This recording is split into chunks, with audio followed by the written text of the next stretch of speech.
Pensa num supercomputador, um que processa milhões de informações a cada segundo para controlar cada movimento, cada pensamento, cada sensação. Pois é, ele existe e está dentro do nosso corpo.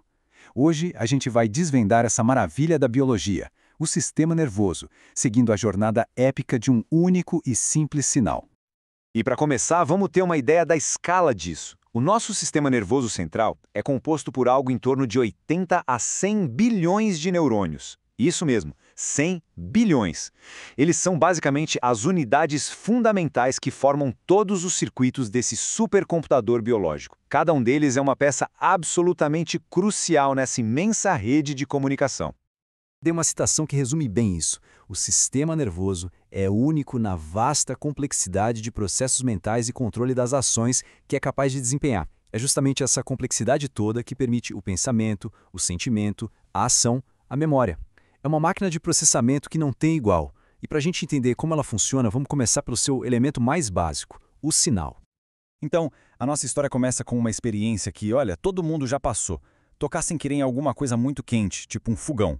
Nesse exato instante, um neurônio sensorial, que vai ser o nosso protagonista de hoje, entra em ação para levar uma mensagem urgentíssima da ponta do dedo até o sistema nervoso central. No momento em que os receptores sensoriais na pele detectam aquele calor extremo, eles ficam excitados. Essa excitação gera um pulso elétrico que a gente conhece como potencial de ação, e ele dispara pelo neurônio. A mensagem é super clara, não tem como confundir. Perigo, quente. E ela precisa ser transmitida tipo agora. E lá vai o sinal, viajou pelo primeiro neurônio e chegou no fim da linha. Só que a jornada não pode, de jeito nenhum, parar por aí. Para continuar, a mensagem precisa cruzar uma fenda minúscula, um ponto de junção super crítico que vai decidir o destino dela. Essa junção tem um nome, sinapse. E a sinapse é muito mais do que um simples conector, viu? Ela é um ponto de controle. É bem ali que o sistema nervoso decide se um sinal deve continuar, se ele deve ser bloqueado ou até mesmo se vai ser modificado. São as sinapses que determinam a direção do fluxo de toda a informação. Bom, existem basicamente dois tipos de sinapses. As elétricas, que são como pontes diretas, sabe? Super rápidas, o sinal pode ir e voltar, ótimas para sincronizar grandes grupos de neurônios. Mas a grande maioria no grupo humano são as químicas. Elas usam mensageiros químicos e, o que é crucial, elas são de mão única. O sinal só vai. E essa via de mão única força o sinal a seguir um caminho bem específico, garantindo que a mensagem de perigo vá para o lugar certo. Mas aí vem a pergunta de 1 milhão. Como que a mensagem atravessa essa fenda? É um processo químico super elegante em 4 passinhos. Primeiro, o sinal elétrico chega e abre os portões para o cálcio. O cálcio entra e empurra umas bolsinhas, as vesículas, para elas liberarem seus mensageiros químicos, os neurotransmissores. E aí, esses mensageiros viajam pela fenda e se encaixam nos receptores do neurônio seguinte, como uma chave na fechadura, passando a mensagem adiante. Simples assim. Só que o neurônio que recebe essa mensagem não está ouvindo uma voz só não. Ele está constantemente sendo bombardeado por milhares de sinais de outros neurônios. Alguns dizendo vai, outros dizendo para, e ele precisa processar tudo isso e tomar uma decisão numa fração de segundo. Os sinais de continuar, que são os excitatórios, deixam o neurônio mais propenso a disparar. Já os sinais de parar, os inibitórios, fazem exatamente o contrário, dificultam o disparo. Então o neurônio fica ali o tempo todo somando esses prós e contras elétricos para decidir o que fazer. E como é que ele conta esses votos? De duas maneiras. Na somação espacial, ele ouve vários sinaizinhos fracos vindo de lugares diferentes, tudo ao mesmo tempo. Já na somação temporal, é um único sinal, mas que dispara repetidamente, muito rápido. Nos dois casos, se a soma dos sinais de continuar passar de um certo nível, que a gente chama de limiar, pronto, a decisão está tomada. Na nossa história do fogão quente, a urgência é máxima, né? Então os sinais excitatórios de continuar vencem de lavada.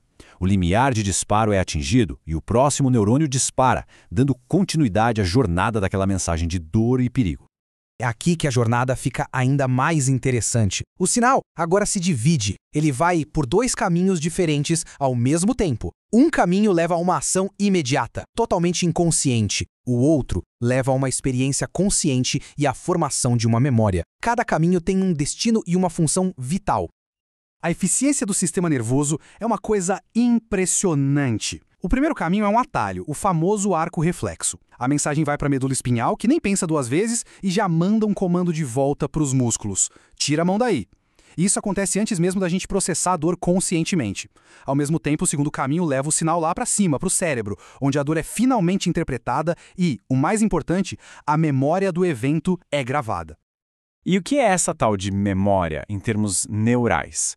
Bom, é uma função das sinapses. Toda vez que um sinal percorre um caminho específico, ele fortalece essas conexões. O nome desse processo é facilitação. É como criar uma trilha numa floresta. Quanto mais a gente passa por ela, mais fácil fica de percorrer de novo. É assim que o cérebro aprende a evitar fogões quentes no futuro. Agora vamos dar um passo para trás e olhar o quadro geral. Essa jornada que a gente seguiu, de um simples toque a um reflexo e uma memória, isso é a base de absolutamente tudo que a gente experiencia. É literalmente a fundação da nossa existência.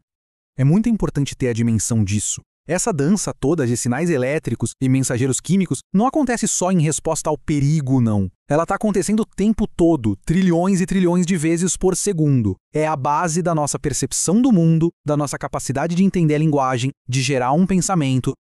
E é aqui que a mágica, ou melhor, a ciência, acontece.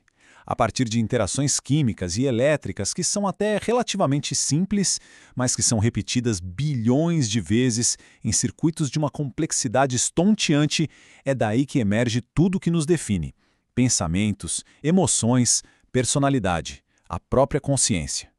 E para a gente fechar, fica uma reflexão. Se cada experiência e cada aprendizado fortalece certos caminhos neurais, e se essas memórias formam a base para como o nosso cérebro vai funcionar no futuro, então, de certa forma, a identidade de cada um é a soma total de todas as suas experiências que foram gravadas ali na arquitetura das sinapses. E aí fica a questão: o que somos nós, afinal, se não as histórias que os nossos neurônios aprenderam a contar?